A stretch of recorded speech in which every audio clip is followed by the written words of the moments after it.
मेरे साथ हैं अमलेंदु उपाध्याय।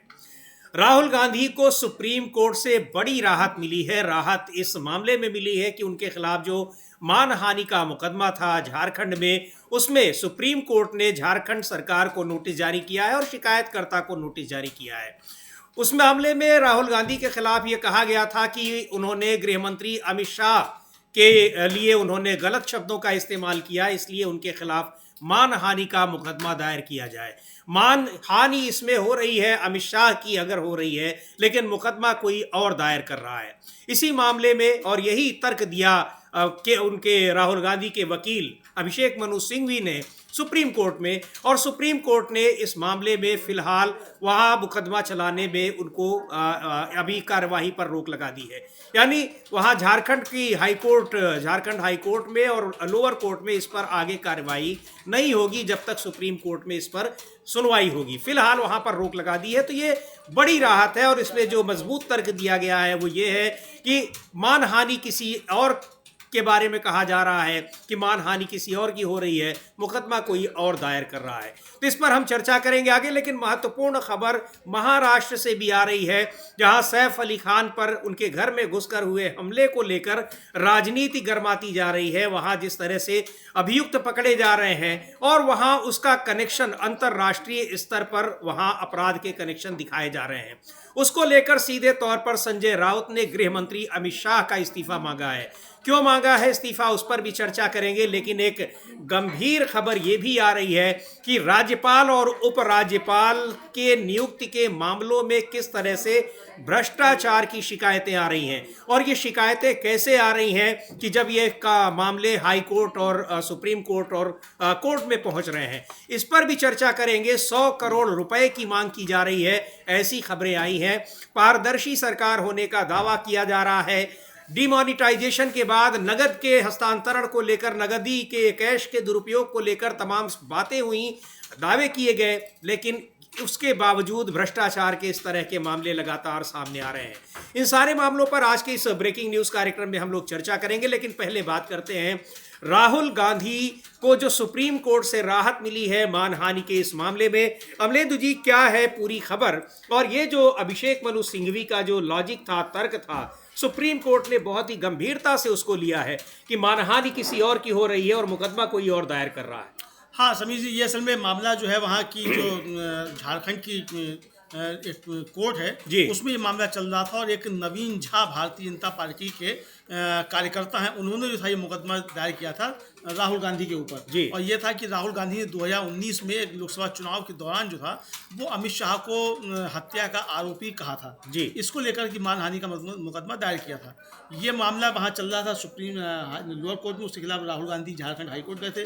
झारखंड हाई कोर्ट ने ये कहते हुए कि चूंकि जो नवीन झा है वो भाजपा के कार्यकर्ता हैं, इसलिए वो दफा 500 का मुकदमा दायर कर सकते हैं, यानी आपराधिक मानहानि का कर सकते हैं जी। लेकिन इसके खिलाफ आज सुप्रीम कोर्ट में आज जब सुनवाई हुई तो अभिषेक मनु सिंघवी राहुल गांधी की तरफ से उपस्थित हुए, और शिकायतकर्ता की तरफ से वरिष्ठ अधिवक्ता महेश जेठमलानी उपस्थित हुए जी। और जस्टिस विक्रमनाथ और संजीव मेहता की पीठ जो है उसने झारखंड उच्च न्यायालय के फैसले को चुनौती देने वाली राहुल गांधी की विशेष अनुमति याचिका पर नोटिस जारी करते हुए अंतरिम आदेश पारित किया। और उसमें साफ मतलब जो तर्क दिया गया अभिषेक मनु सिंघवी की तरफ से, तो ये कहा गया कि कई ऐसे फैसले हैं जिसमें कहा गया है कि केवल पीड़ित व्यक्ति ही आपराधिक मानहानि की शिकायत दर्ज करा सकता है। और उनका तर्क था कि शिकायत किसी प्रॉक्सी थर्ड पार्टी द्वारा दर्ज नहीं कराई जा सकती जी। इसको लेकर सुप्रीम कोर्ट ने जो प्रक्रिया चल रही थी वहाँ राहुल गांधी के खिलाफ मानहानि के मुकदमे की, उस पर रोक लगा दी है। आगे अभी कार्रवाई नहीं होगी, और इस पर नोटिस इशू कर दिया है झारखंड सरकार को और शिकायतकर्ता को भी कि उन्होंने क्यों इस पर शिकायत दर्ज कराई है, लेकिन आगे की कार्रवाई नहीं होगी। यानी झारखंड में लोअर कोर्ट में भी और झारखंड हाई कोर्ट में भी। झारखंड हाई कोर्ट ने एक बार राहुल गांधी की इस याचिका को खारिज कर दिया था, और तब उनको आना पड़ा सुप्रीम कोर्ट। और अब सुप्रीम कोर्ट ने कहा है कि किस तरह से इस कार्रवाई को इस पर रोक लगाई गई है, आगे की कार्रवाई नहीं होगी। तो बड़ी राहत मिली है राहुल गांधी को। लेकिन अमलेंदु जी, राहुल गांधी के खिलाफ अब एक और केस दर्ज हो गया है। राहुल गांधी के खिलाफ इसी तरह के एक मानहानि के मुकदमे में आपको याद होगा कि कुछ साल पहले भी दर्ज हुआ था और आखिरकार सजा भी उनको हुई और उनकी सदस्यता भी लोकसभा की चली गई।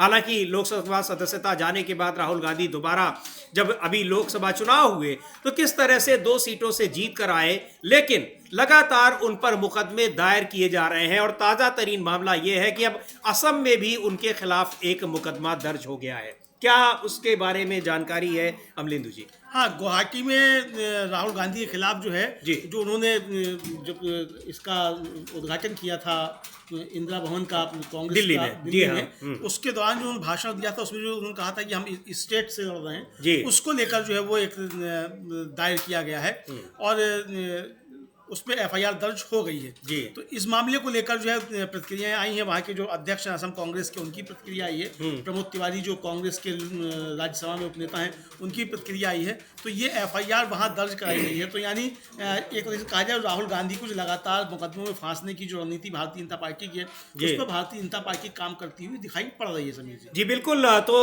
राहुल गांधी के खिलाफ लगातार किसी न किसी मामले में मुकदमे दर्ज हो रहे हैं और उनके खिलाफ कार्रवाई हो रही है। किस तरह से, यानी उन्होंने कोई बात कही है दिल्ली में और मुकदमा दर्ज हो रहा है असम में। सुनते हैं कांग्रेस के नेता प्रमोद तिवारी इस मामले में क्या कह रहे हैं। जो राहुल गांधी के खिलाफ मुकदमा दर्ज हुआ है असम में, उसको लेकर क्या कहा है प्रमोद तिवारी ने।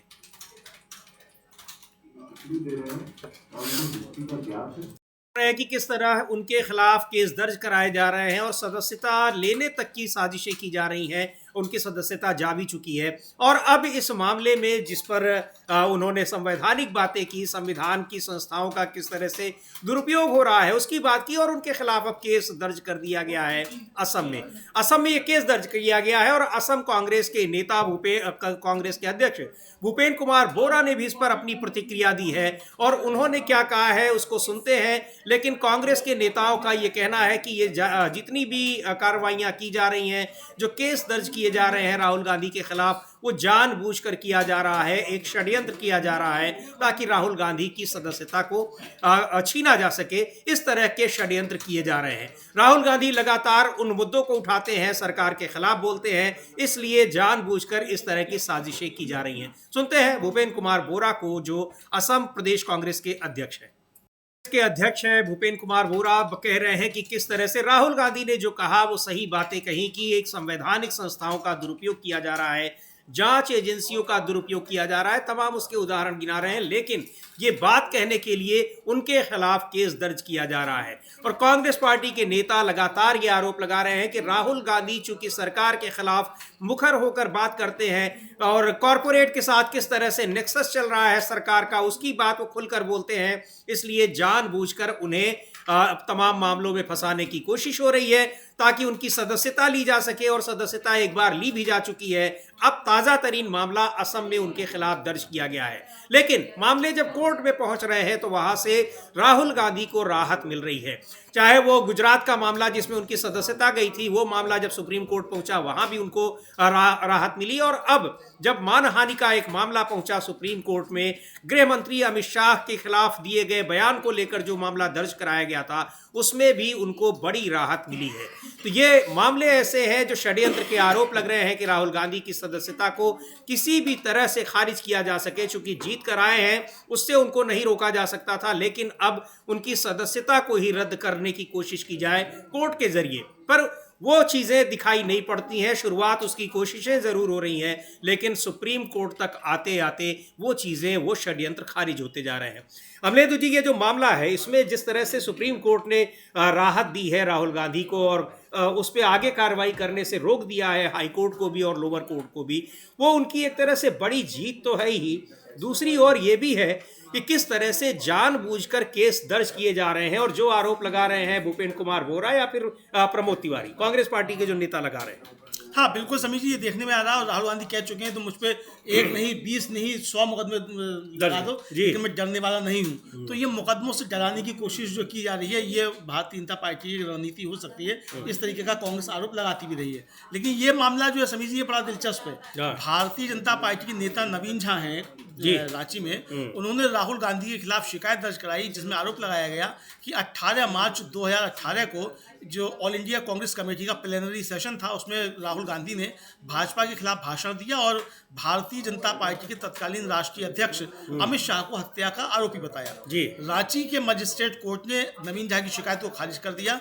इस के खिलाफ वो न्यायिक आयुक्त रांची के समक्ष उन्होंने आपराधिक पुनरीक्षण याचिका दायर की। न्यायिक आयुक्त रांची ने शिकायत को खारिज करने के आदेश को खारिज कर दिया और सबूतों का फिर से मूल्यांकन करने के निर्देश के साथ मामले को मजिस्ट्रेट को वापस भेज दिया। अब मजिस्ट्रेट ने आपराधिक पुनरीक्षण में दिए गए निर्देश के आधार पर 28/11/2018 को एक नया आदेश पारित किया और पाया कि राहुल गांधी के खिलाफ धारा 500 आईपीसी के तहत प्रथम दृष्टया मामला बनता है और उनकी उपस्थिति के लिए प्रक्रिया जारी की। राहुल गांधी ने न्यायिक आयुक्त के आदेश और उसके बाद मजिस्ट्रेट के आदेश को चुनौती देते हुए कहा कि झा के पास मामला दर्ज करने का कोई अधिकार नहीं है और धारा 199 सीआरपीसी के तहत प्रावधान का अनुपालन नहीं किया गया है।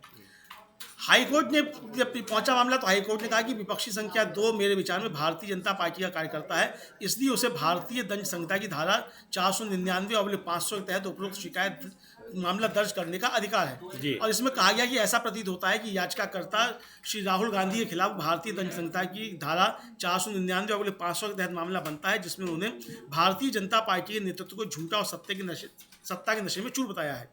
गांधी के खिलाफ लगाए गए आरोपों के संबंध में उच्च न्यायालय ने कहा कि श्री राहुल गांधी द्वारा दिए गए भाषण ने भारतीय जनता पार्टी के नेतृत्व को झूठा और सत्ता के नशे में चूर बताया है और कहा है कि भारतीय जनता पार्टी के कार्यकर्ता हत्या के आरोपी व्यक्ति को भारतीय जनता पार्टी के अध्यक्ष रूप में स्वीकार करेंगे, लेकिन कांग्रेस पार्टी में ऐसे लोग इसे कभी स्वीकार नहीं करेंगे। प्रथम दृष्टया यह बयान बताता है कि श्री राहुल गांधी ने आरोप लगाया है कि भारतीय जनता पार्टी का नेतृत्व सत्ता के नशे में चूर है और झूठों से बना है। इसका अर्थ यह भी है कि भारतीय जनता पार्टी के पार्टी कार्यकर्ता ऐसे व्यक्तियों को अपना नेता स्वीकार करेंगे। यह आरोप प्रथम दृष्टया अपमानजनक प्रकृति का है। तो धारा 398 सीआरपीसी पर विस्तार से उच्च न्यायालय ने बताया कि धारा 397 सीआरपीसी अन्यथा के तहत किसी भी रिकॉर्ड की जांच करने पर उच्च न्यायालय या सत्र न्यायाधीश किसी भी अधीनस्थ मजिस्ट्रेट को शिकायत करने की आगे की जांच के लिए निर्देश दे सकते हैं, जिसे धारा 203 सीआरपीसी के तहत खारिज कर दिया गया था। और इस प्रकार जो था वो उच्च न्यायालय ने विवादित आदेशों में कोई अवैधता नहीं पाई और धारा 500 आईपीसी के तहत राहुल गांधी के खिलाफ प्रथम दृष्टया मामला सही पाया और इसके बाद आपराधिक विविध याचिका को खारिज कर दिया। ये हाईकोर्ट की बात है। इस हाईकोर्ट के आदेश के खिलाफ राहुल गांधी पहुंचे सुप्रीम कोर्ट और सुप्रीम कोर्ट जब राहुल गांधी पहुंचे तो उनके अधिवक्ता जो थे अभिषेक मनु सिंह भी जो उपस्थित हुए, उन्होंने था ये कहा कि मतलब जस्टिस विक्रमनाथ और संदीप मेहता इनकी जो पीठ थी उन्होंने इसकी सुनवाई की और वहाँ तर्क ये दिया गया डॉक्टर अभिषेक मनु सिंघवी की तरफ से कि कई ऐसे फैसले हैं जिनमें कहा गया है कि केवल पीड़ित व्यक्ति ही आपराधिक मानहानि की शिकायत दर्ज करा सकता है। और अभिषेक मनु सिंघवी का तर्क था कि शिकायत किसी प्रॉक्सी थर्ड पार्टी द्वारा दर्ज नहीं कराई जा सकती और शिकायतकर्ता की तरफ से वरिष्ठ अधिवक्ता महेश जेठमलानी इसमें प्रस्तुत हुए। तो इसके खिलाफ जो है मतलब इस पे प्रोसीडिंग्स पर रोक लगा दी सुप्रीम कोर्ट ने कि जो उनके खिलाफ चल रहा है मानहानि का मुकदमा उसमें आगे प्रोसीडिंग्स नहीं होंगी और सरकार को इसमें उन्होंने नोटिस इशू कर दिया सरकार का जवाब पाने के लिए। ये और शिकायतकर्ता को भी, और जाहिर सी बात है कि ये मजबूत तर्क है कि मानहानि जो कि उसका डिफेमेशन है, तो मानहानि का दावा कोई व्यक्ति खुद ही कर सकता है कि हमारा डिसरिस्पेक्ट हुआ है, उसकी अवमानना हुई है। लेकिन किसी के एक व्यक्ति के लिए दूसरा कोई व्यक्ति अगर कहे कि उनकी मानहानि हुई है तो ये अपने आप में बहुत एक आश्चर्यजनक बात है। हालांकि पार्टी के नेता, बड़े नेता हैं अमित शाह और उनके लिए कोई कार्यकर्ता इस तरह की बात कर रहा हो, लेकिन कहीं भी इसमें अमित शाह की कोई कंसेंट नहीं दिखाई पड़ी कि वो भी इस मामले में जुड़े हो या उनकी कोई कंसेंट दिखाई पड़ी है पूरे केस में। अमलेदु जी, नहीं, कोई कंसेंट दिखाई नहीं पड़ी और जाहिर बात है कि अगर अमित शाह का मानहानि हुई है तो अमित शाह को खुद जाना चाहिए और नहीं भी खुद गए हैं तो इस मामले से जो खुद को जोड़े कि हाँ ये बात सही कही जा रही है। हाँ बिल्कुल, इससे जुड़ा असल में है क्या समीर जी कि अगर इसमें जाते हैं अमित शाह खुद जाते हैं तो वो बहुत सारी चीजें पीछे भी निकल कर सामने आएंगी। क्योंकि जिस समय राहुल गांधी ने कहा था उस समय क्या परिस्थितियां थी, किसको कहा गया था, आरोपी ही तो कहा था, तो बहुत सारी चीजें हैं तो थे उसमें उस समय आरोपी, तो जाहिर सी बात है कि बहुत सारी चीजें निकल कर सामने आएंगी। लेकिन चूंकि एक कानूनी प्रक्रिया उसमें फंसाया जा सके राहुल गांधी को, इसलिए ये याचिकाएं दायर की जा रही है कई जगहों पर। बरेली में भी याचिका दायर कर दी गई है और एक अब ये गुवाहाटी का सामने आ गया कि वहाँ राहुल गांधी के खिलाफ एफआईआर दर्ज करा दी गई है। लेकिन सुप्रीम कोर्ट से ये बड़ी राहत और बड़ी जीत राहुल गांधी कही जा सकती है कि उस प्रोसीडिंग्स पर रांची में जो है वो रोक लग गई है और आगे जो है अब वो जब तक सरकार का उस पर नहीं आता है तब तक कोई उस पर आगे कार्रवाई नहीं होगी। तो एक बड़ी राहत मिली है राहुल गांधी को सुप्रीम कोर्ट से इस मामले में, जो गृह मंत्री अमित शाह की मानहानि से जुड़ा हुआ मामला था, और उसमें हाई कोर्ट और लोअर कोर्ट में आगे की किसी भी तरह की प्रोसीडिंग पर रोक लगा दी है और झारखंड सरकार और शिकायतकर्ता को नोटिस जारी किया है। तो जाहिर सी बात है कि जब उनका जवाब आएगा उसके बाद अगली सुनवाई होगी सुप्रीम कोर्ट में और फिर तय होगा कि इसमें क्या करना है क्या नहीं करना है। लेकिन बड़ी राहत है ये राहुल गांधी के लिए। लेकिन राहत की बात एक मामले में है और ये मामला 2019 का है। अब वो राहुल गांधी के खिलाफ कुछ और जगहों पर उनके खिलाफ शिकायतें दर्ज कराई जा रही हैं और कांग्रेस पार्टी के नेताओं का कहना है कि ये जानबूझकर एक षड्यंत्र के तहत किया जा रहा है। लगातार उनके खिलाफ केस दर्ज कराए जा रहे हैं ताकि उनको किसी भी तरह से उनको दोषी साबित किया जाए किसी भी मामले में और उनकी जो लोकसभा की सदस्यता है उसको खत्म किया जाए। इस तरह की साजिश एक बार फिर की जा रही है क्योंकि पिछली लोकसभा में उनकी सदस्यता खारिज कर दी गई थी। हालांकि सुप्रीम कोर्ट में उसको भी बहाल कर दिया था और बाद में फिर उनकी सदस्यता को बहाल करना पड़ा। लेकिन जिस तत्परता के साथ कोर्ट का डिसीजन आता है और तुरंत उनकी सदस्यता खत्म कर दी जाती है, उससे ये बातें साफ साबित हो रही थी कि जैसे इंतजार किया जा रहा हो कि वहां पर डिसीजन आए और तुरंत उनकी सदस्यता खत्म कर दी जाए। हाँ, देखिए समीर, जिस तरीके से लोअर कोर्ट्स की चीजें सब सामने आ रही हैं कि बहुत से जज साहिबान जो है वो बाकायदा मोदी जी के प्रशस्ति गीत गा रहे हैं, कोई योगी जी का प्रशस्ति गीत गा रहा है। सुप्रीम कोर्ट का जज खड़े होकर जो है वो, हालांकि वो रिटायर हो गए, जिन महोदय की बात कर रहा हूँ, वो बता रहे हैं कि बहुत बड़ा काम जो है नरेंद्र मोदी कर रहे हैं, विश्व में नाम ऊंचा कर रहे हैं। तो जब इस तरह की चीज़ सब सामने आने लगती है तो फिर एक जो है वो खड़ा होने लगता है, संदेह की स्थिति होने लगती है। तो ऐसे समय अब की लंबी प्रक्रिया चलेगी, सुप्रीम कोर्ट तक मामला आएगा, फिर वापस जाएगा, फिर सुप्रीम कोर्ट से खत्म हो जाएगा। लेकिन तब तक एक मानसिक तनाव जो है वो देने की जो कोशिश होती है। लेकिन राहुल गांधी सबसे परे हैं, वो कह रहे हैं कि मेरे ऊपर 100 मुकदमे कर दो तब भी कोई फर्क पड़ने वाला नहीं है। अब जो गुवाहाटी में मुकदमा दर्ज कराया गया है, अरे भाई भाषण दिया है जब राहुल गांधी ने दिल्ली में, तो दिल्ली में मुकदमा दर्ज होगा कि गुवाहाटी में दर्ज हो जाएगा। तो अब बहुत सारी इस पर चीजें उठेंगी। लेकिन जो भूपेंद्र कुमार बोरा जो वहाँ के अध्यक्ष हैं कांग्रेस के, समीर जी, उन्होंने जो साफ तौर पे कहा और उनका कहना जो है वो ये है कि भाई उन्होंने 3 शिकायतें जो है हिमंता विश्व शर्मा के खिलाफ दी कि उन्होंने सांप्रदायिक भाषण दिए हैं, लेकिन अभी तक कोई मामला दर्ज नहीं किया गया। और वो कह रहे हैं कि सीबीआई और ईडी कभी भी सत्तारूढ़ पार्टी के नेताओं के पीछे नहीं जाती, उन्हें तटस्थ रहना चाहिए। शारदा चिटफंड मामले में, घोटाले में हिमंत विश्व शर्मा के खिलाफ दर्ज मामले की जांच क्यों नहीं की जा रही है, ये भूपेंद्र कुमार बोरा का सवाल है समीर जी। बिल्कुल, ये लगातार के सवाल खैर पहले भी उठ रहे हैं कि किस तरह से जो जांच एजेंसियां हैं वो उनका दुरुपयोग कर रही है सरकार, और वो सत्तारूढ़ पार्टी के नेताओं के खिलाफ नहीं काम करती है, केवल और केवल विपक्ष के नेताओं के खिलाफ काम करती हैं। और यहाँ तक कि उनके खिलाफ काम करती हैं जो सत्तारूढ़ अगर विपक्ष के नेताओं के खिलाफ कार्रवाई चल भी रही है और वो सत्ता पक्ष के साथ आ जाते हैं तो कार्रवाई बंद हो जाती है। तो जाहिर सी बात है कि आरोप फिर लगेंगे ही कि किस तरह से ये एक जानबूझकर और सरकार के साथ मिलकर जांच एजेंसियां काम कर रही हैं। जांच एजेंसियां ही नहीं बल्कि संवैधानिक संस्थाओं पर भी आरोप लग रहे हैं। और यही बात कांग्रेस नेता राहुल गांधी ने कांग्रेस के मुख्यालय के उद्घाटन के समय, जो इंदिरा भवन का भी पिछले दिनों उद्घाटन हुआ है, उसमें ये बात उन्होंने कही थी कि जांच एजेंसियों का किस तरह से दुरुपयोग हो रहा है इस सरकार में, और उसके खिलाफ हम लगातार लड़ाई लड़ रहे हैं। लेकिन उस पर अब केस दर्ज कराया जा रहा है। तो ये एक षड्यंत्र, कांग्रेस पार्टी का आरोप है कि षड्यंत्र रचा जा रहा है ताकि तमाम मुद्दों पर किसी भी तरह से राहुल गांधी को के ऊपर केस दर्ज कराया जाए, उनको सजा दिलाई जाए और उनकी सदस्यता को खत्म किया जाए। तो लेकिन जिस तरह से एक बड़ी राहत सुप्रीम कोर्ट से आज मिली है राहुल गांधी को, वो अपने आप में बहुत महत्वपूर्ण है।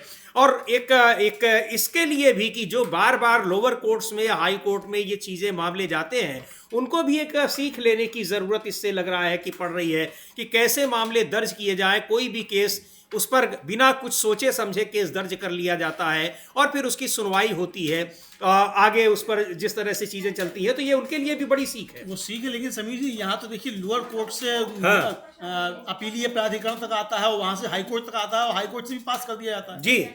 और तब सुप्रीम कोर्ट आकर उस पर नोटिस इशू करता है, उस पर प्रोसीडिंग्स पे रोक लगाता है। तो ये चल क्या रहा है, ये गंभीर सवाल है ना कि भाई, और सुप्रीम कोर्ट के जज खुद कहते हैं वो उत्तर प्रदेश की हाई कोर्ट को लेकर खासतौर से, क्योंकि बहुत से पता नहीं क्या हो रहा है, बहुत से हाई कोर्ट में पता नहीं क्या चलता रहता है, उसमें एक उत्तर प्रदेश का हाई कोर्ट भी है जी। तो सुप्रीम कोर्ट अगर हाई कोर्ट को लेकर इस तरह की टिप्पणी करता है, इसी तरीके से अरविंद केजरीवाल के मामले में भी एक सुप्रीम कोर्ट के जज ने टिप्पणी की थी कि भाई हाई कोर्ट में क्या हो रहा है पता नहीं चलता, उन पर हमारा सीधा नियंत्रण नहीं है। तो अगर हाई कोर्ट भी बेलगाम है और लोअर कोर्स भी अगर बेलगाम है तो फिर कहीं ना कहीं तो इसका मतलब इस न्यायिक प्रक्रिया में कुछ लोचा है, तो ये बहस एक नई दिशा की तरफ बढ़ेगी। तो जैसा आपने कहा कि भाई लोअर कोर्ट्स को भी सबक लेना चाहिए किस तरीके मुकदमे आए, लेकिन सवाल ये कि कैसे मुकदमे आएंगे और कैसे नहीं आएंगे, लोअर कोर्ट्स कर लेते हैं। अब जैसे वो याचिका थी उन पर जमाम आती है, संभल पे आ गई, अजमेर शरीफ पे आ गई, बदायूं की जामा मस्जिद पे आ गई, याचिकाएं सब स्वीकार होंगी। जबकि वो धर्मस्थल विधेयक जो पारित है तो कांग्रेस पहुंची है सुप्रीम कोर्ट को, ये धर्मस्थल विधेयक पारित है तो इसमें कैसे लोअर कोर्ट्स इसको कर रहे हैं जी। और जिन जज साहब ने, सीजीआई साहब ने टिप्पणी की थी, मौखिक टिप्पणी, वो कहने मेरी तो मौखिक टिप्पणी थी, इसको लोअर कोर्ट्स ने वो आदेश के तौर पर ले लिया। तो भाई आपने मौखिक टिप्पणी की क्यों थी? असल में मौखिक टिप्पणी समीर जी न्यायिक प्रक्रिया का अंग नहीं होती है, और जज साहिबान को मौखिक टिप्पणियां करने से बचना चाहिए। लेकिन मौखिक टिप्पणी कर दी जज साहिब ने बड़ी अदालत के, और छोटे अदालतों ने जज साहब की मौखिक टिप्पणी को नजीर मान लिया कि ये तो कह चुके हैं तो अब स्वीकार कर लिया जाए। तो बहुत सारी जो प्रक्रियागत दिक्कतें हैं वो हैं। बहरहाल ये है कि जो इस तरीके के केसेस आते हैं तो उससे जो प्रक्रिया में लोचे हैं उनकी तरफ भी लोगों का ध्यान जाने बिल्कुल जाने लगता है। लेकिन इस मामले में जो सरकार जिस तरह से काम कर रही है उसको लेकर तमाम सवाल उठ रहे हैं। ताज़ा तरीन मामला जिस तरह से महाराष्ट्र में सैफ अली खान के घर मुंबई में हमला हुआ उनके ऊपर, और उसमें जिस तरह से गिरफ्तारियां हो रही हैं, जिस तरह से उसमें कार्रवाई आगे बढ़ रही है, उसको लेकर भी बड़े सवाल उठ रहे हैं। और संजय राउत जो शिवसेना के नेता हैं, राज्यसभा सदस्य हैं, उन्होंने तमाम सवाल उठाए हैं और ये कहा है कि ये जिस तरह से बांग्लादेशी अभियुक्त को पकड़ने की बात आ रही है, तो बांग्लादेशी अभियुक्त मुंबई में जाकर इतना बड़ा अपराध वो कैसे कर लेता है, ये अपने आप में बड़ा सवाल है। उन्होंने सीधे तौर पर इस मामले में राज्य सरकार को तो घेरा ही है, केंद्रीय गृह मंत्री अमित शाह का इस्तीफा मांगा है। क्या कहा है संजय राउत ने, सुनते हैं एक बार उन्हें। ये सारी चीजें एक जानबूझकर हल्ला क्रिएट किया जा रहा है चूंकि वहां पर चुनाव होने वाले हैं। और क्या जो कहा इन्होंने कि इस मामले को तो हमने उठाया और भारतीय जनता पार्टी ने मना कर दिया कि बांग्लादेश उसके साथ संबंध खराब हो जाएंगे, और अब बार बार ये कहा जा रहा है। तो अमलेदु जी जिस तरह से ये इस्तीफा मांग रहे हैं गृह मंत्री अमित शाह का, और कह रहे हैं कि ये पूरी तरह से साजिश है, जानबूझकर इस मुद्दे को उठाकर एक तरह से वोटों का ध्रुवीकरण करना चाहती है, लेकिन उसमें खुद ही फंसती हुई भारतीय जनता पार्टी नजर आ रही है। राज्य में आपकी सरकार है, केंद्र में आपकी सरकार है, बांग्लादेशी कैसे घुसकर भारत की सीमा पार कर आ रहे हैं और उसके बाद वो महाराष्ट्र के अंदर भी चले आ रहे हैं, मुंबई में इस तरह की वो घटना को अंजाम दे रहे हैं। तो ये जो सवाल उठ रहे हैं, तो भारतीय जनता पार्टी कई मुद्दों में अपने ही बुने हुए जाल में उलझती दिखाई पड़ रही है। हाँ बिल्कुल समीर जी, देखिए, और ये जो संजय राउत कह रहे हैं बिल्कुल लोकसभा की घटना का वो जिक्र कर रहे हैं शायद, और वो कह रहे हैं कि जब हम लोगों ने उठाया, मतलब इन लोगों ने उठाया, शिवसेना ने उठाया बांग्लादेशी मुद्दा, तो सरकार ने इसको रोक दिया कि इस पर बात मत कीजिए, बांग्लादेश से संबंध खराब हो जाएंगे। और आपको याद होगा समीर जी कि जब मोदी जी ने 55,000 वर्ग किलोमीटर जमीन बांग्लादेश को दे दी भारत की, और फिर जब वहां गए तो बड़े ढोल नगाड़े बजाए थे मोदी जी ने वहां जाकर, बांग्लादेश में जाकर बड़ा उनका स्वागत सत्कार हुआ था बांग्लादेश में, 55,000 वर्ग किलोमीटर दे दी। तो जब आपने 55,000 वर्ग किलोमीटर जमीन दी थी और आप यहाँ एनआरसी करा चुके थे असम में, तो यहाँ से आपने जिनको बांग्लादेशी बताया था, तो आपने उनको क्यों नहीं भेज दिया उस 55,000 वर्ग किलोमीटर की जमीन पे? आपने वो जमीन भी दे दी, बांग्लादेशी यहीं रह गए। तो भैया अगर आपको जमीन देनी थी तो जमीन के साथ वो बांग्लादेशी भी आप दे देते। तो लेकिन वो चूंकि चुनाव का मुद्दा बना रहे और आप चुनाव के मुद्दे करते रहे, और बांग्लादेशी घुस कैसे आ रहे हैं, यही सवाल संजय राउत कहना है। और इसीलिए अमित शाह का इस्तीफा मांग रहे हैं कि अगर बांग्लादेशी देश के अंदर घुस आए हैं तो अमित शाह क्या कर रहे हैं? गृह मंत्री तो अमित शाह हैं, border security force Amit Shah के अंडर में है, तो अमित शाह क्या कर रहे हैं? तो ये सवाल जो है संजय राउत कह रहे हैं, और इसीलिए अमित शाह का इस्तीफा मांगा जा रहा है। जी बिल्कुल, ये इस्तीफा मांग रहे हैं गृह मंत्री अमित शाह का। और इस मामले में जिस तरह से सैफ अली खान के हमलावर का संबंध बांग्लादेश से जोड़ा जा रहा है कि हमलावर बांग्लादेशी है, उसको लेकर लगातार सवाल उठ रहे हैं, और एक तरह से उसको एक कॉन्स्पिरेसी बताया जा रहा है कि जानबूझकर इस मामले को उठाया जा रहा है। लेकिन भारतीय जनता पार्टी की केंद्र सरकार और महाराष्ट्र की राज्य सरकार दोनों ही इस मामले में खुद ही उलझे हुए हैं। इस बीच उलझे हुए कई मामलों में दिखाई पड़ रही है भारतीय जनता पार्टी और एनडीए सरकार। बिहार की बात करें तो हाँ, अभी नीतीश कुमार और एलजेपी का मामला अभी ठंडा नहीं पड़ा था कि उधर एनडीए के एक और घटक दल ने भारतीय जनता पार्टी की मुश्किलें बढ़ा दी हैं। जीतन राम मांझी अब कह रहे हैं कि उनको कम से कम बिहार विधानसभा में 40 से 50 सीटें चाहिए, और ये उन्होंने एक मुद्दा रख दिया है। और भारतीय जनता पार्टी के लिए मुश्किल भरा ये इसलिए है क्योंकि एक ऐसे समय पे जब एनडीए वहां पर बिखराव की स्थिति में दिख रहा है, नीतीश कुमार लगातार दबाव बनाए हुए हैं, और एलजेपी नेता चिराग पासवान का कभी कोई ठिकाना नहीं है कि वो अगला कदम क्या उठाएंगे, नीतीश के साथ जाएंगे या फिर वो भारतीय जनता पार्टी के साथ रहेंगे। तो ये भी एक बड़ा मुद्दा। बिहार में जिस तरह से एनडीए बिखरता हुआ दिखाई पड़ रहा है, महाराष्ट्र में भी उसकी स्थिति लगभग वही है। उसको देखते हुए ये बहुत एक परेशानी वाली स्थिति बनती जा रही है एनडीए के लिए, भारतीय जनता पार्टी के लिए। हाँ बिल्कुल समझिए, एनडीए के लिए बहुत ज़्यादा परेशानी बनती चली जा रही है और एनडीए बिखरने के कगार पे है। बिहार पे भी हम लोग चर्चा करेंगे। और जैसे आपने बताया कि जीतन राम मांझी जो 40 सीटें मांग रहे हैं, चिराग पासवान 70 सीटें मांग रहे हैं, तो नीतीश कुमार और बीजेपी कितनी सीटों पे लड़ेगी? 10-10 पे क्या? जब सब कुछ इन्हीं को दे दिया जाएगा तो ये जो है। अच्छा, अब दिल्ली में जो है हो सकता है दबाव बना रहे हो कि 40 का दबाव बनाएंगे तो 20-25 सीटें मिल जाएंगी। नहीं, अब 20-25 सीटें मिल जाए क्या हो जाए? अभी तो उनका एक भी विधायक नहीं है जी। भाई, अगर कोई क्राइटेरिया होगा तो उस क्राइटेरिया होता है ना कि पिछले विधानसभा में आपका कैसा आपका रहा प्रदर्शन रहा, तो वो क्राइटेरिया होता है। तो उस क्राइटेरिया में जाहिर बात है नीतीश कुमार का पल्ला भारी रहेगा। लेकिन बहरहाल ये उनका आपस का मसला है। लेकिन इधर जो समीर जी, कल प्रधानमंत्री नरेंद्र मोदी ने जो मन की बात कही जी, और उस मन की बात में उनके ऊपर ये साफ दबाव देखा गया कि जिस तरीके से अमित शाह ने संसद में खड़े होकर बाबा साहब डॉक्टर भीमराव अंबेडकर का अपमान किया था, वो दबाव नरेंद्र मोदी के ऊपर वो कल की मन की बात में दिखाई पड़ा। कल मन की बात में नरेंद्र मोदी ने बाबा साहब डॉक्टर भीमराव अंबेडकर का संविधान सभा में दिया हुआ भाषण का एक अंश सुनवाया, उनकी ओरिजिनल आवाज। लेकिन उसके साथ साथ उन्होंने, चूंकि अब ये ना हो कि चूंकि बाबा साहब का ही केवल दबाव आ रहा है, तो उसको न्यूट्रलाइज करने के लिए फिर जो संविधान सभा के अध्यक्ष थे और पहले राष्ट्रपति थे देश के डॉक्टर राजेंद्र प्रसाद, उनका भी अंश सुनवाया। और उसी में खुराफात ये कर दी कि श्यामा प्रसाद मुखर्जी का भी सुनवा दिया, ताकि श्यामा प्रसाद मुखर्जी को बाबा साहब डॉक्टर भीमराव अंबेडकर और राजेंद्र प्रसाद के समकक्ष खड़ा किया जाए। यानी कि एक तरीके से कहा जाए समीर जी कि इरादतन नरेंद्र मोदी ने बाबा साहब डॉक्टर भीमराव अंबेडकर और डॉक्टर राजेंद्र प्रसाद का अपमान करने के लिए श्यामा प्रसाद मुखर्जी की भी बात सुनवाई, डॉक्टर राजेंद्र प्रसाद और बाबा साहब डॉक्टर भीमराव अंबेडकर की बातों के साथ में। तो ये कल का एक मसला था। तो इस पर आज जो जयराम रमेश हैं, उन्होंने घोषणा की है कि वो जो उनका जय बापू जय भीम जय संविधान रैली जो थी, जो पहले स्थगित हो गई थी चूंकि उस दिन डॉक्टर मनमोहन सिंह का निधन हो गया था, तो वो जो है अब 26 दिसंबर 19 जो होगी, अब 27 जनवरी को महू में होगी जी। मतलब ये जो है अंबेडकर का जो जन्मस्थली है। हाँ। तो ये होगी। और फिर उन्होंने कहा है कि केंद्रीय मंत्री को इस्तीफा देना चाहिए और 17 दिसंबर 2024 को संसद में डॉक्टर अंबेडकर पर की गई अपनी क्रूर टिप्पणियों के लिए माफी मांगनी चाहिए, ये उनका कहना है। तो ये अब साफ समझा सकता है कि नरेंद्र मोदी के ऊपर दबाव किस तरीके से बढ़ रहा है डॉक्टर अंबेडकर के अपमान का। और ये मसला बिहार में भी जो है वो एनडीए को छू रहा है और एनडीए में मतलब गड़बड़ देखी जा रही है।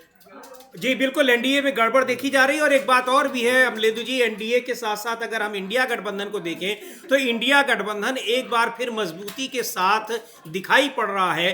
कांग्रेस पार्टी ने साफ तौर पर कहा है कि उत्तर प्रदेश में वो समाजवादी पार्टी के साथ मिलकर मिल्कीपुर चुनाव लड़ रही है और वहां समाजवादी पार्टी का कैंडिडेट है, उसको कांग्रेस पार्टी का पूरा समर्थन है। चूंकि दिल्ली में जिस तरह से आम आदमी पार्टी और कांग्रेस पार्टी अलग अलग लड़ रही है, उसको लेकर यह प्रचारित किया जाने लगा था कि इंडिया गठबंधन टूट गया है। लेकिन खुद अखिलेश यादव इस बात को कह चुके हैं और अब कांग्रेस पार्टी का भी कहना है कि वहां पर इंडिया गठबंधन एक साथ चुनाव लड़ रहा है मिल्कीपुर विधानसभा सीट पर अयोध्या में। सुनते हैं कांग्रेस के प्रदेश अध्यक्ष, यूपी के जो प्रदेश अध्यक्ष है कांग्रेस के, अजय राय, वो इस मुद्दे पर क्या कह रहे हैं। उन्होंने स्पष्ट तौर पर कहा है कि यहां पर अकेले समाजवादी पार्टी नहीं बल्कि कांग्रेस पार्टी का पूरा समर्थन उसे है और इंडिया गठबंधन यहां चुनाव लड़ रहा है। मिल्कीपुर सीट पर जो अयोध्या की है और बहुत ही चर्चित सीट है, चूंकि अवधेश प्रसाद जो अयोध्या से यानी फैजाबाद से जीत कर आए हैं वो मिल्कीपुर से ही विधायक थे और उस सीट पर उपचुनाव हो रहा है 5 फरवरी को। उस पर एक साथ चुनाव लड़ रही है कांग्रेस पार्टी और समाजवादी पार्टी यानी इंडिया गठबंधन। लेकिन एनडीए गठबंधन के भीतर जो कुछ चल रहा है और अब बिहार में एक बार फिर नीतीश कुमार और एलजेपी के बाद जीतन राम मांझी की पार्टी भी जिस तरह से भारतीय जनता पार्टी पर अब दबाव बना रही है, तो वो उसके लिए एक सुखद स्थिति नहीं कही जाएगी। और अविनाश जी, इतनी ज्यादा सीटों की मांग कर रहे हैं जीतन राम मांझी, इसका मतलब उनको पता है कि बिहार में गठबंधन टूट गया है और इस दबाव में भारतीय जनता पार्टी आ जाएगी। हाँ बिल्कुल, क्योंकि बिहार में जो गठबंधन के 5 सहयोगी हैं जी, उसमें जीतन राम मांझी का आप ले लीजिए, चिराग पासवान को ले लीजिए। चिराग पासवान भी 70 सीटों की डिमांड कर रहे हैं और दूसरी तरफ जीतन राम मांझी ने भी 40 सीटों की डिमांड कर दी है जी, और वो खुलकर बोल रहे हैं कि भाई इतनी सीटें तो हमें देनी ही पड़ेंगी, हमारी इतनी औकात है। वो बात उन्होंने जो शब्द है वो औकात शब्द का इस्तेमाल करना शुरू कर दिया है। वो बोले कि बीजेपी ने हमको झारखंड में धोखा दिया, दिल्ली में हमको धोखा दिया, जिनकी जितनी औकात थी उस हिसाब से उनको सीटें दे दी। मतलब एक तरीके से उन्होंने चिराग पासवान पर भी टारगेट पर निशाने पर ले लिया है कि भाई आपकी औकात सिर्फ एक सीट की थी, हमको तो वो भी नहीं मिली है, लेकिन आपकी भी बहुत बड़ी औकात नहीं है, आपको भी एक सीट बीजेपी ने दिल्ली में भी दी और एक ही सीट आपको झारखंड में दी है। लेकिन वो बोले कि यहाँ मतलब बिहार में हम अपनी औकात दिखाएंगे। तो उन्होंने 28 तारीख को एक जो पटना में गांधी मैदान है वहाँ उन्होंने रैली बुला रखी है। वो बोले कि कम से कम 3 लाख लोगों की भीड़ जुटाएंगे हम और एनडीए को अपनी औकात बताएंगे कि भाई जीतन राम मांझी में कितनी ताकत है। और जाहिर सी बात है, जब उन्होंने ये बोला है कि हमारी औकात एनडीए ने हमको दिखा दी है दिल्ली में, तो एक तरीके से उन्होंने अपने वोटरों को भी मैसेज दे दिया है कि भाई हम एनडीए के साथ बिहार में है, दिल्ली में नहीं है, तो आप हमारा चेहरा देखकर इनको वोट भी मत दे देना। तो सीधी सीधी सी बात, जीतन राम मांझी ने इशारा तो कर दिया है कि जरूरत पड़ेगी तो बगावत कर देंगे। और चिराग पासवान के लिए तो अब जैसे शुरुआत से ही चल रहा है कि जिस तरीके के उनके बयान आ रहे हैं नीतीश कुमार को लेकर, या 1 महीने पहले के उनके जो बयान थे और आज के बयान देख लीजिएगा। अब वो 70 सीटों की भी डिमांड उधर से भी हो गई है। जीतन राम मांझी 40 सीट मांग रहे हैं। अगर बीजेपी इस तरीके से, इधर नीतीश कुमार 150 सीट मांगी रहे हैं। हाँ, उन्होंने तो सीधा सीधा बोल दिया है कि जितनी सीटें हैं आधी सीट पर जेडीयू लड़ेगा, यानी 243 सीटें हैं तो 122 सीटें वो जेडीयू के लिए मांग रहे हैं और बीजेपी से कह रहे हैं कि आप 121 सीटें बचती हैं वो आप रख लीजिएगा और जितने सहयोगी हैं उनमें उसका बंटवारा कर दीजिएगा। तो मतलब 121 में ही बीजेपी को चिराग पासवान को भी देनी है। 70 सीट यदि चिराग पासवान को दे देते हैं, 40 सीट मांझी को दे देते हैं, तो बीजेपी के पास बचेगा क्या? कि क्या बीजेपी सिर्फ सीट बांटने के बाद सिर्फ प्रचार करने के लिए पार्टी रह जाएगी? तो जाहिर सी बात है, जो बीजेपी एक तरफ वो सपना देख रही कि इस बार वो अकेले दम पर वहां सरकार बना ले। हाँ, नहीं, सपना तो उनको हर जगह ही देख रहे हैं कि भाई एक बार उनका महाराष्ट्र में जो प्रयोग था वो सफल हो गया है। अब वो चाहते हैं कि महाराष्ट्र का प्रयोग वो हर जगह ही दोहराते हैं। लेकिन महाराष्ट्र मामला अलग है और जो बिहार का मामला है कि महाराष्ट्र में एकनाथ शिंदे के पास शुरुआत से कोई विकल्प नहीं था कि भाई जिस गठबंधन को छोड़कर आए थे उस गठबंधन में तो उनकी वापसी होनी ही नहीं थी। लेकिन आप नीतीश कुमार के लिए ये चीज नहीं बोल सकते। नीतीश कुमार के पास विकल्पों की कभी कमी नहीं होती है। वो आज की तारीख में भी यदि लालू यादव के साथ जाना चाहें तो लालू यादव ने तो बोल ही दिया है कि भाई हमारे दरवाजे आपके लिए खुले हुए हैं। राहुल गांधी भी एक तरीके से दरवाजा खुला ही छोड़कर आए हैं। उनके ऊपर बहुत ज्यादा हमले नहीं किए, बस खाली एक जातिगत जनगणना को लेकर एक उनका कमेंट राहुल गांधी का हुआ है। उसके अलावा राहुल गांधी नीतीश कुमार पर ज्यादा नहीं बोले। राहुल गांधी के जो निशाने पर थी वो आरएसएस और बीजेपी रही है। तो नीतीश कुमार के लिए तो भाई वैसे भी ये कहा जाता है वो सेकुलर नेता, बीजेपी की जो नीति है उसमें वो फिट नहीं बैठते। और आपको ही पता है अभी गिरिराज सिंह ने यात्रा निकाली थी तो नीतीश के दबाव में बीजेपी को उस यात्रा को गिरिराज सिंह की निजी यात्रा बताना पड़ गया था। तो नीतीश कुमार के पास विकल्पों की कमी नहीं है, विकल्पों की कमी बीजेपी के पास नहीं है, क्योंकि यदि नीतीश कुमार चले जाते हैं तो बीजेपी को वहां कोई बड़ा गठबंधन सहयोगी नहीं मिलेगा। और जिस तरीके का बयान मांझी का आया है, मांझी के टारगेट पर खाली बीजेपी नहीं, मांझी के टारगेट पर चिराग पासवान भी है, क्योंकि दोनों इस समय एनडीए के साथ में है और दोनों ही दलितों की राजनीति करते हैं और एक दूसरे से अपने आप को बड़ा नेता बताते हैं। तो पहले चिराग पासवान की तरफ से 70 सीटों की डिमांड नहीं आ रही थी, तब ये कहा जा रहा था कि वो 50 सीटों पर मान जाएंगे। लेकिन जैसे ही मांझी ने 40 सीटों की डिमांड की, उन्होंने अपनी 50 सीटों की डिमांड बढ़ा के 70 की कर दी। तो जाहिर सी और जब सबसे बड़ा तो ये मांझी का जिस तरीके का बयान शुरू हो गया उनका कहना और सीधा सीधा बीजेपी पर आरोप लगा रहे हैं कि हमको आपने धोखा दिया है, लेकिन ये धोखा हम बिहार में नहीं खाएंगे। तो जाहिर सी बात है, आप आगे देखिएगा, अभी तो 10 महीने का टाइम है, लेकिन जिस तरीके से दिलीप जायसवाल बोल रहे थे कि हमारे यहाँ सीटों का जो बंटवारे का फॉर्मूला है वो तय हो गया है, और यदि वो तय हो गया तो मान के चलिएगा कि मांझी को 20 तो क्या वो 10 सीट भी देने को तैयार नहीं हो रहे हैं। तो ये मान के चलिएगा कि जो बिहार में एनडीए इस समय जो संकेत मिल रहे हैं बिखरने के, अभी पशुपति पारस तो निकल ही गए, बाकी के जीतन राम मांझी और चिराग पासवान भी निकलने वाले हैं। और नीतीश के बारे में भी ये कहा जा रहा है कि बीजेपी ने उनकी डिमांड नहीं मानी, मतलब सीएम पद को उन्हें उम्मीदवार नहीं बनाया, तो नीतीश कुमार भी पाला बदल जाए, कोई बड़ी बात नहीं है। बिल्कुल। और इसके अलावा पूरे एनडीए को देखा जाए, एनडीए और इंडिया गठबंधन को, तो किस तरह से, जैसे उत्तर प्रदेश में हम देख रहे हैं कि अजय राय साफ तौर पर कह रहे हैं कि हम एक साथ चुनाव लड़ रहे हैं मिल्कीपुर में, उसके अलावा भी इंडिया गठबंधन हर जगह एकजुटता के साथ दिखाई पड़ रहा है। एनडीए गठबंधन में महाराष्ट्र में अभी तक सरकार बनने के बावजूद वहां पर उथल पुथल वाली स्थिति बनी हुई है। बिहार हम लोग देख ही रहे हैं। तो ये दोनों अगर गठबंधनों को देखें तो किस तरह की स्थितियां दिखाई पड़ रही हैं, मजबूती से कौन टिका हुआ है और कहां बिखराव वाली स्थितियां दिखाई पड़ रही हैं? देखो, जो इंडिया गठबंधन है उसमें कई क्षेत्रीय पार्टियां भी जुड़ी हुई हैं, तो उनके बीच में पहले से ही जो समझौता था कि जहां दो क्षेत्रीय पार्टियां बराबर की ताकत में और दोनों पार्टियां सत्ता की लड़ाई में, तो वहां पर जरूरी नहीं गठबंधन हो। हमने पंजाब में जैसे देखा, पंजाब में कांग्रेस और आम आदमी पार्टी आमने सामने की लड़ाई में उतरी थी मैदान में। हुआ क्या, रिजल्ट क्या आया? आम आदमी पार्टी सत्ता में आई और कांग्रेस मुख्य विपक्षी पार्टी बन गई। अगर ये गठबंधन वहां कर लेते दोनों लोग, तो दोनों को ही नुकसान हो जाता है। जाहिर सी बात है, फिर वहां बीजेपी के लिए एक स्पेस खुल जाता है। तो भाई जब आप केरल में भी आप देख लीजिए, लेफ्ट और कांग्रेस सामने सामने चुनाव लड़ते हैं, और यदि उन्हें जरूरत होगी तो गठबंधन बाकी जगह, केरल में चुनाव आमने सामने लड़ा, लेकिन अब तमिलनाडु में आए तो उन्होंने गठबंधन में चुनाव लड़ लिया। बिल्कुल जाहिर सी बात है, जहां बराबर का दोनों पार्टी के पास आधार है और जहां बीजेपी के पास में एक तरीके से मान के चलिए मुख्य लड़ाई में बीजेपी नहीं दिखाई दे रही है या बीजेपी पिछड़ती हुई दिख रही है, तो वहां पर ये गठबंधन नहीं होते हैं। और उसी तरह से जैसे दिल्ली का मामला आप ले लें, तो दिल्ली में जाहिर सी बात है कांग्रेस की भी, अभी आम आदमी पार्टी की सरकार से पहले 15 साल तक तो वहां कांग्रेस की सरकार थी, तो कांग्रेस यहाँ आम आदमी पार्टी के साथ गठबंधन नहीं कर रही है। आप एनडीए की भी बात कर लीजिएगा, तो अजित पवार ने भी 30 कैंडिडेट उतार रखे हैं। तो गठबंधन तो वहां पर भी नहीं है, लेकिन बाकी जगह जहां जरूरत है, जैसे आपने यूपी का नाम लिया, यूपी में मिल्कीपुर सीट पर समाजवादी पार्टी का उम्मीदवार है और कांग्रेस ने उस उम्मीदवार के समर्थन का ऐलान कर दिया है। इससे पहले भी यूपी में जो उपचुनाव हुए थे, वहां पर भी कांग्रेस ने समर्थन का ऐलान कर दिया था। तो एनडीए के अंदर हर जगह जहां जरूरत है वहां गठबंधन हो रहा है। अब जैसे देख लीजिएगा, अभी चंडीगढ़ में, चंडीगढ़ में मेयर का चुनाव हो रहा है, नॉमिनेशन की प्रक्रिया वहां स्टार्ट हो गई। तो मेयर चुनाव में अब दिल्ली में तो आमने सामने लड़ रहे हैं, पंजाब में आमने सामने लड़ते हैं, लेकिन चंडीगढ़ में आम आदमी पार्टी और कांग्रेस के बीच में गठबंधन हो गया है, क्योंकि उनको पता है कि गठबंधन नहीं करेंगे तो मेयर चुनाव में फिर वो बीजेपी जीत जाएगी। क्योंकि जो अभी दलगत स्थिति जो वहां बनी हुई है इस समय, जो प्रेजेंट टाइम में, उसमें बीजेपी के पास में 15 पार्षद है, कुल 36 टोटल पार्षदों का मतलब टोटल पार्षद है, और आपको 17 पार्षदों का समर्थन चाहिए। बीजेपी के पास में इस समय 15 पार्षदों का समर्थन है, आम आदमी पार्टी के पास में 13 है और कांग्रेस के पास में 7 है। कांग्रेस का एक सांसद है, तो ये मिलकर संख्या हो जाती है 8। अब अगर अलग अलग चुनाव लड़ते हैं तो ये मान के चलिएगा कि बीजेपी के पास 15 है, आम आदमी पार्टी के पास 13 मिलेंगे, कांग्रेस को 8 मिलेंगे।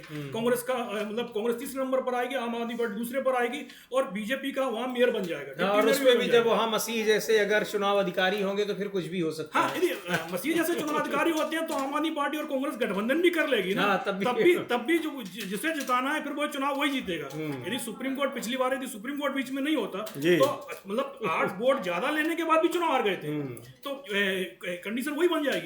लेकिन पिछली बार जिस तरीके से सुप्रीम कोर्ट ने चुनाव अधिकारी को डांट लगाई थी, एक फटकार लगाई थी, तो उसके बाद इस तरीके की बेईमानी तो वहां नहीं होगी। यदि जो भी कुछ होना है वो बैलेट पेपर पर ही होना है, चुनाव बैलेट पेपर से होना है वहां पर। तो क्योंकि बीजेपी के पास पार्षदों की संख्या आम आदमी पार्टी से ज्यादा है, अगर गठबंधन नहीं करेंगे तो वहां बीजेपी चुनाव जीत जाएगी, तो इसीलिए वहां गठबंधन हो गया है। तो जाहिर सी बात है, बीजेपी को रोकने के लिए इंडिया गठबंधन तो भी मजबूती से बना हुआ है। रणनीतिक तरीके से वो राज्यों में अपना जो गठबंधन है वो कर रखा है, जारी रखे हुए है, लेकिन मजबूत है। और खास तौर पर अगर देखा जाए तो एक पैन इंडिया लेवल पर उसकी मजबूती साफ तौर पर दिखाई पड़ रही है, लेकिन एनडीए गठबंधन बिखरा हुआ साफ तौर पर दिख रहा है। हाँ बिल्कुल, एनडीए गठबंधन सिर्फ आप मान के चलिएगा कि जहां सत्ता है, सिर्फ सत्ता ही उसको एकजुट किए हुए है। जिस जगह सत्ता नहीं है वहां वो पूरी तरीके से बिखर चुका है। आप महाराष्ट्र में भी आप देख लीजिए, सरकार है लेकिन 3 पार्टियां आपस में लड़ रही हैं। अभी सरकार बनी हुई एक 1.5 महीना हुआ है। 16 तारीख को शपथ, मतलब मंत्रियों ने शपथ ली, 21-22 तारीख को उनको विभागों को बंटवारा हुआ है। अभी विभागों का बंटवारा हुए 1 महीने भी पूरा नहीं हो पाया है, लेकिन वहां कंडीशन ये हो गई है कि तीनों पार्टियां एक दूसरे से नाराज चल रही है। शिवसेना फडणवीस पर आरोप लगाती है, बीजेपी के जो विधायक हैं वो एनसीपी के जो मंत्री हैं उन पर आरोप लगाते हैं, और एनसीपी बीजेपी और शिवसेना पर आरोप लगा रही है। तो इस तरीके से वह सरकार, सिर्फ सरकार के नाम पर वो लोग एकजुट हुए हैं, लेकिन विचारधारा के स्तर पर तीनों की विचारधारा क्या है वो साफ साफ दिखाई दे रही है। लेकिन आप इंडिया गठबंधन की आप बात करें तो आप देखिए इस तरीके के वहाँ विचारधारा के स्तर पर कोई आरोप प्रत्यारोप का दौर नहीं चल रहा है। जहां जरूरत है वहां मिलकर चुनाव लड़ रहे हैं, और जहां जरूरत नहीं है वहां पर वो आमने सामने चुनाव लड़ रहे हैं। तो ये एक रणनीतिक एक स्थिति देखी जा सकती है कि इंडिया गठबंधन किस तरह से राज्यों में गठबंधन किए हुए है, और जहां जरूरत है वहां आमने सामने की लड़ाई भी है। लेकिन लोकसभा चुनाव के बाद एनडीए गठबंधन में बिखराव की स्थिति साफ तौर पर देखी जा रही है और अब बिहार में जो नीतीश कुमार और एलजेपी की स्थिति अभी तक एक एनडीए से अलग होने की दिखाई पड़ रही थी, सीधे तौर पर अब जीतन राम मांझी भी उसमें कूद पड़े हैं और सबसे बड़ी शर्त लेकर वो कूदे हुए हैं कि अगर उसको कम आधी भी मानी जाए या दबाव बनाया जाए, क्योंकि वो स्थिति देख रहे हैं कि जो दूसरी पार्टियां हैं वो किस तरह से उसके भारतीय जनता पार्टी के ऊपर दबाव बना रही हैं। तो बड़ी दिलचस्प स्थिति है इस समय गठबंधन की, घटक दलों की। और महाराष्ट्र में सैफ अली खान के घर पर मुंबई में जिस तरह से हमला हुआ है, उस मामले में अपने सहयोगी दलों के निशाने पर भी वहां की राज्य सरकार है, इसलिए क्योंकि गृह मंत्रालय वो मुख्यमंत्री देवेंद्र फडणवीस के पास है। अमलेंदु जी। हाँ बिल्कुल, और देवेंद्र फडणवीस में सीधे सीधे निशाने पर हैं। और संजय राउत जो कह रहे हैं, वो संजय राउत तो देवेंद्र फडणवीस के साथ साथ अमित शाह को भी निशाने पर ले रहे हैं जी। और संजय राउत का आरोप यह है कि चूंकि मुंबई नगर पालिका के चुनाव आने हैं, तो इसलिए जो है ये डर जो है पैदा किया जा रहा है कि बांग्लादेशी आ गए, ये फला आ गए, ये फला आ गए। और वो सवाल करने की अगर बांग्लादेशी आ गए तो इसमें कैसे आ गए, इसमें फेल्योर किसका है? तो अमित शाह का फेल्योर है, तो इस्तीफा दें अमित शाह, फिर उनका फेल्योर है। तो ये सवाल पूछा। इधर जो मोहन भागवत ने जो टिप्पणी की थी देश की आज़ादी को लेकर समीर जी, उसके खिलाफ कल नागपुर में जो यूथ कांग्रेस के अध्यक्ष हैं उदय भानुचिव, उन्होंने प्रतीकात्मक रूप से चड्डियां जलाई हैं। अच्छा। हाँ, तो उन्होंने लिखा भी है अपने उस पे ट्विटर पे कि आरएसएस की नफरती चड्डियों में लगाई आग। आरएसएस हेडक्वार्टर नागपुर के पास प्रदर्शन के दौरान आज प्रतीकात्मक तौर में हमने उन नफरती चड्डियों में आग लगाई है जो दशकों से देश को नफरत की आग में झोंकने का काम कर रहे हैं। आज़ादी के वीरों का अपमान करने वाले नफरती मोहन भागवत को माफ़ी तो मांगनी ही पड़ेगी, उदय भानुचिव। ये है, तो ये वहाँ प्रदर्शन हुआ है। तो यानी अब एक तरह से देखा जाए तो मोहन भागवत से लेकर नरेंद्र मोदी तक और नरेंद्र मोदी से लेकर अमित शाह तक ये कई स्तरों पर घिरते हुए नजर आ रहे हैं। एनडीए में टूट होती हुई दिखाई पड़ रही है और सुप्रीम कोर्ट से राहुल गांधी की एक बड़ी जीत हुई है। और ये हुई है कि रांची में जो उनके खिलाफ मानहानि का मुकदमा चल रहा था, जिसमें उन्होंने अमित शाह को जो था ये आरोप है कि उन्होंने हत्या का आरोपी बताया था, उस पर एक भाजपा कार्यकर्ता नवीन झा ने जो मानहानि का मुकदमा दायर किया था, उस पर सुप्रीम कोर्ट ने रोक लगा दी है प्रोसीडिंग पर और सरकार को, याचिकाकर्ता को नोटिस इशू किए हैं जी। और अमलेंदु जी, जब भी आप ये जो बात कह रहे हैं कि किस तरह से भारतीय जनता पार्टी इन तमाम मुद्दों पर घिरी है और उसके सहयोगी दल उस पर जो दबाव बना रहे हैं, तो उसमें मोहन भागवत की ये जो टिप्पणी है, खासकर उन्होंने पिछले दिनों में जो टिप्पणी की और दूसरे जो वास्तविक आज़ादी की बात जो उन्होंने की वो टिप्पणी, और गृह मंत्री अमित शाह की बाबा साहब डॉक्टर अंबेडकर को लेकर जो उन्होंने टिप्पणी की थी, इस मामले में खास तौर पर वो निशाने पर है और सहयोगी दल भी इसी वजह से उस पर बड़ा दबाव बनाने की कोशिश कर रहे हैं। और क्योंकि उनको ये पता है कि अगर इस दबाव के आगे बीजेपी झुक जाती है तो ठीक है, अन्यथा वो भारतीय जनता पार्टी से यानी एनडीए से अलग होने का एक अच्छा खासा उनके पास बहाना मिल जाएगा, वजह मिल जाएगी। हाँ बिल्कुल समीर जी, और ये एक तरह से देखा जाए तो अमित शाह के बाद मोहन भागवत ने ये अवसर जो है वो एनडीए घटक दलों को मुहैया करा दिया है कि वो बीजेपी से नाता तोड़ लें। तो अब अगर बीजेपी से एनडीए के घटक दल नाता तोड़ते हैं तो उसमें दो तीन बातें जो प्रमुख होंगी वो यही होंगी कि अमित शाह ने बाबा साहब डॉक्टर भीमराव अम्बेडकर का अपमान किया, अमित शाह ने देश की आज़ादी को झूठी आज़ादी बताया, ये उन्होंने मोहन भागवत ने, ये सारे मुद्दे उसमें शामिल होंगे तो सरकार संकट में दिखाई पड़ सकती। जी बिल्कुल। और अमलेंदु जी, इसमें ये इस खबर की चर्चा करना बहुत ज़रूरी है जो उपराज्यपाल, अंडमान निकोबार का उपराज्यपाल बनाने के लिए 100 करोड़ रुपए की सौदेबाजी हो रही थी। कैसे, क्या है ये मामला, लेकिन बहुत सारे सवाल उठा रहा है। जिस तरह से जब डिमोनेटाइजेशन किया गया था तो कहा गया कि इसको भ्रष्टाचार मिटाने के लिए है, पारदर्शी व्यवस्था बनाने के लिए है, तमाम दावे किए गए थे, लेकिन 100 करोड़ रुपए की डील हो रही है, वो भी कैश में हो रही है। अपने आप में बड़ी घटना है। क्या है इसकी पूरी जानकारी इसके बारे में? इसके बारे में जानकारी समीर जी ये है कि पंजाब और उसका अंडमान निकोबार का उपराज्यपाल बनाने के लिए एक डील हुई 100 करोड़ की, और 100 करोड़ में से 30 करोड़ जो थे वो एडवांस में दिए जाने थे जी। और एडवांस में दिए जाने थे, उसमें से 10 करोड़ 46 लाख रुपया जो था, जो आरोपी है उसको पहुंच भी गए। मतलब जो डील करा रहा था, जिसके पास पैसा पहुंचना था, हाँ, जिसके पास पैसा पहुंचना था उसके पास पहुंच गए 10 करोड़ 46 लाख, आप समझिए, उसके पास पहुंच गए। जब ये भनक लगी तो वहां जो पंजाब की पुलिस और गुप्तचर एजेंसियां हैं वो सख्त में आ गई और उन्होंने फिर इसकी जांच शुरू की। तो ये मामला जो था वो पहुंचा अब पंजाब और हरियाणा हाई कोर्ट में, और हाई कोर्ट ने 10 करोड़ रुपए लेकर उपराज्यपाल का पद दिलाने का झांसा देने वाले आरोपित की अग्रिम जमानत याचिका को खारिज कर दिया है। यानी अब उसकी गिरफ्तारी होगी। उसने अग्रिम याचिका दायर की, इसको लेकर खारिज कर दिया है। तो हाईकोर्ट ने कहा कि राज्यपाल और उपराज्यपाल का पद भारतीय संविधान के तहत हर राज्य में सर्वोच्च है। दुर्भाग्यवश शिकायतकर्ता सुरेंद्र मलिक ने सोचा कि पैसे देकर उन्हें यह पद मिल सकता है। सुरेंद्र मलिक हैं जिन्होंने किया था, वो खुद पहुंचे कि 10 करोड़ उन्होंने दे दिया है, तो ये मिल सकता है, जो इस बात का प्रतीक है कि पैसे की ताकत और सही व्यक्ति को ढूंढकर लोग अपनी इच्छाएं पूरी कर सकते हैं। यदि आरोपित दलवीर सिंह को जमानत दे दी जाती है तो वह भारत के लोगों को बहुत नकारात्मक संदेश देगा, इसलिए आरोपित व्यक्ति जमानत का हकदार नहीं है। ये जो है हाई कोर्ट में टिप्पणियां गई। इस पर जो रणदीप सिंह सुरजेवाला हैं, जी कांग्रेस के प्रवक्ता है और शायद महासचिव भी हैं कांग्रेस के, उन्होंने एक ट्वीट किया है समीर जी, और वो ट्वीट आप बता सकते हैं कि क्या जी है? बिल्कुल, उस ट्वीट को देखते हैं, हम स्क्रीन पर लाते हैं। और उन्होंने ट्वीट किया है, इसको लेकर पूरी व्यवस्था पर सवाल उठाया है रणदीप सुरजेवाला ने। उन्होंने लिखा है कि देश की संपत्ति और संसाधन निजी हाथों में बेचने वाले अब उपराज्यपाल का संवैधानिक पद बेचने पर आ गए हैं। अंडमान निकोबार के उपराज्यपाल पद का सौदा कुल 100 करोड़ रुपए में तय होने और रकम के लेन देन की शर्मनाक घटना देश के सामने है। इस संवैधानिक पद की सौदेबाजी के लिए 100 करोड़ में से 30 करोड़ की राशि पहले देनी थी, जिसमें से 10 करोड़ 46 लाख की पेमेंट हो गई। अगर ये मामला पंजाब और हरियाणा हाईकोर्ट के सामने नहीं आता तो 100 करोड़ के पेमेंट पर संवैधानिक पद की नीलामी भी पूरी हो जाती।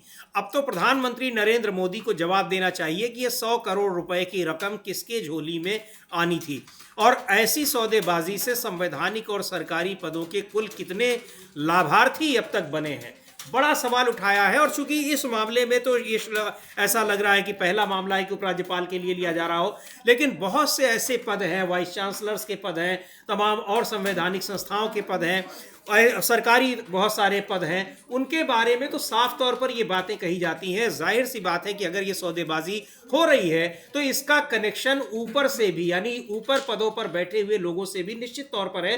कोई व्यक्ति ऐसे अकेले जाकर 100 करोड़ रुपए की सौदेबाजी नहीं कर लेगा, और वो भी ये कि वो बना रहा है, उपराज्यपाल बना रहा है, जो सीधे सीधे गृह मंत्रालय और प्रधानमंत्री के कार्यालय से तय होती हैं जो चीजें। एक शेर है समीर जी की, अंधेरों ने हमारे अंजुमन की आबरू रख ली, न जाने कितने चेहरे रोशनी में आ गए होते। तो अंधेरों में बहुत से चेहरे छिपे हुए हैं। एक तो ये एक चेहरा आ गया सामने रोशनी में, लेकिन सवाल ये है कि जो सामने नहीं आया, चूंकि यहाँ तो पीड़ित व्यक्ति जो था वो हाईकोर्ट पहुंच गया जी कि हम उससे 10 करोड़ 46 लाख रुपए ले लिए एडवांस, हाँ, और नहीं बनाया है जी उपराज्यपाल। उसको लग गया होगा कि शायद अब ना बन पाए, क्योंकि बनने की उम्मीद रही होती तो ना जाता वो कोर्ट में। नहीं जाता, बनना तो 100 करोड़ देकर बन ही जाता। तो अब ये जितने बने हुए इनमें से कितने जो 100 करोड़ 200 करोड़ देकर बने हैं, या कितने करोड़ देकर बने हैं, हमें नहीं मालूम कितने करोड़ देकर बने हैं। लेकिन चूंकि एक मामला आया, हाईकोर्ट पहुंचा और वहां से मामला खुला कि इस तरीके के मामले भी चल रहे हैं, तो ये सामने आ गया है। तो जो मामले छिपे हुए हैं उन मामलों की क्या कहा जाए कि किस तरीके के मामले हो सकते हैं। जी बिल्कुल, और कई ऐसे पद हैं, खासतौर पर राज्यसभा सदस्यों के बारे में तो अक्सर इस तरह की बातें आती हैं, लेकिन राज्यपाल और उपराज्यपाल के पदों पर इस तरह से नियुक्ति की जा रही है, अपने आप में बड़ा गंभीर मसला है। और जो कहा रणदीप सुरजेवाला ने कि हाई कोर्ट में ये मामला चूंकि आ गया इसलिए पता चल गया, अन्यथा न जाने कैसे क्या क्या चीजें हो रही हैं पर्दे के पीछे, नहीं पता चल पाता। तो बहुत ही गंभीर मसला है, और गंभीर मसला इस वजह से भी है कि जिस तरह से नोटबंदी लागू की गई थी और कहा गया था कि इससे आतंकवाद, नक्सलवाद और जो व्यवस्था है पूरी वो पारदर्शी हो जाएगी, कैश का लेन देन बंद हो जाएगा। सारी डील तो कैश में ही हो रही है, कहाँ से बंद हो गया? और 100 करोड़ की डील अगर कैश में हो रही है तो अपने आप में बहुत गंभीर मसला है ये। हाँ बिल्कुल मसला समझ। जो नोटबंदी के दौरान जिस तरीके से वो वीडियो तमाम वायरल होते थे कि सब भाजपा नेता की गाड़ी में 2-2 हज़ार के नोट की गड्डियां पड़ी हुई हैं, तो ये सब क्या बताया जाता है कि नोटबंदी कैसी सफल थी? तो भाई नोटबंदी आपने कर दी थी, काला धन खत्म हो गया था, आतंकवाद खत्म हो गया था, क्योंकि पुराने नोटों की वजह से था। तो नई आप नोटबंदी लेकर आ गए, तो ये कहाँ से सब नोट निकल कर आ रहे हैं? 10 करोड़ 46 लाख रुपया अगर कैश में चला जा रहा है तो ये समझा जा सकता है। यानी 100 करोड़ की डील होती, 100 करोड़ जाता। अब बिल्कुल वो तो पहले उनकी समझ में आ गया गोयल साहब की नहीं बन सकते। उपराज्यपाल ये आदमी घुमा रहा है शायद जी, या वो सीधी बात नहीं कर पा चाहते होंगे, सीधी बात हो जाए, आश्वस्त होना चाहते होंगे। जो भी रहा हो भाई, वो प्रक्रियागत एक मसला है, जांच में वो सारी चीजें सामने आएंगी। लेकिन ये चीज खुलकर सामने आ गई कि एक तो नोटबंदी फर्जी बात थी, अब कोई नोटबंदी की बात नहीं करता है किसी भी तरीके से। और जिस तरीके से मामला सामने आया, तो ये मामला जो है बताता है कि ऊपर जो मोदी जी कहते थे ना खाऊंगा ना खाने दूंगा, अब वो खाऊंगा का तो पता नहीं, लेकिन ना खाने दूंगा वाले जो हैं वो खूब जमकर खा रहे हैं और कैश में खा रहे हैं। 10 करोड़ 46 लाख तो कैश में खा गए। और बिल्कुल, और ये भी बात है अमलेंदु जी कि 100 करोड़ रुपए अगर इन पदों के लिए दिए जा रहे हैं तो सतपाल मलिक याद आते हैं कि कैसे उनको, जब वो जम्मू कश्मीर के उपराज्यपाल थे, किस तरह से उनको रिश्वत की पेशकश की गई थी। बहुत ये मसला उठा, लेकिन बार बार इस मसले को दबाने की कोशिश होती है, लेकिन सतपाल मलिक हमेशा इस बात को दोहराते रहते हैं और कहते हैं कि हमारे पास पूरे प्रमाण हैं इन सारी चीज़ों के। ये दिखा रहा है कि इन पदों पर बैठे हुए लोग अगर इतना पैसा देकर आ रहे हैं तो इसका मतलब वो एक तरह से इन्वेस्टमेंट कर रहे हैं। बिल्कुल बिल्कुल इन्वेस्टमेंट है। और इसका मतलब सुप्रीम कोर्ट ने भी, वो हाई कोर्ट ने भी जो टिप्पणी की है जी, वो यही कहा है कि इस तरीके के लोग अगर आ गए हैं और इस तरह की चीजें हो रही हैं तो बहुत सम्मानित पद है, और ये चीजें हो रही है बहुत गंभीर मसला है जी। खराब संदेश जाएगा, इसको अग्रिम जमानत दे दी जाएगी, ये हाई कोर्ट ने कहा है, पंजाब और हरियाणा हाई कोर्ट ने। तो समीर जी, ये है कि जब तक सरकार में बैठे हुए लोग, अगर सरकार में ऐसी चीजें नहीं चल रही हैं तो नीचे किसी की इतनी हिम्मत नहीं है। अब वो बताया गया था साहब, वहाँ का वो पटेल जो था गुजरात का, जो था वो जम्मू कश्मीर में घूम रहा था, हाँ, तमाम सुविधाएं लेकर, ना सरकारी सुविधाएं लेकर, तमाम सुविधाएं लेकर, तो भाई ये सारी चीजें इस तरीके से क्यों आ रही हैं? ना खाऊंगा ना खाने दूंगा के समय में, तो बहुत सारे सवाल उठाए। रणदीप सिंह सुरजेवाला ने भी यही सवाल उठाए कि ये मामला तो सामने आ गया, लेकिन ये सब जो है ये बताता है कि केंद्र सरकार में बहुत कुछ गड़बड़ चल रहा है और भ्रष्टाचार किस हद तक फैला हुआ है, ऊपर से लेकर नीचे तक। और वहाँ ऐसे ऐसे संवैधानिक पदों पर नियुक्ति के लिए डील हो रही है, सौदेबाजी हो रही है कि 100 करोड़ रुपए में उपराज्यपाल के पद की डील हो रही है। और ये मामला अगर कोर्ट में, हाई कोर्ट में नहीं आया होता तो शायद पता भी न लगता। बहुत गंभीर आरोप है और जो पारदर्शिता का दावा करती है सरकार, उस पर बहुत बड़े सवाल उठ रहे हैं। तो ये तमाम सवाल ऐसे हैं जो सरकार को, केंद्र सरकार को संकट में डालने वाले हैं। बहुत सारे मुद्दों पर सरकार फंसी हुई है। अल्पमत की सरकार जिस तरह से एनडीए के घटक दलों के दबाव के आगे झुक रही है, उससे इस सरकार के भविष्य को लेकर भी तमाम तरह के सवाल उठ रहे हैं।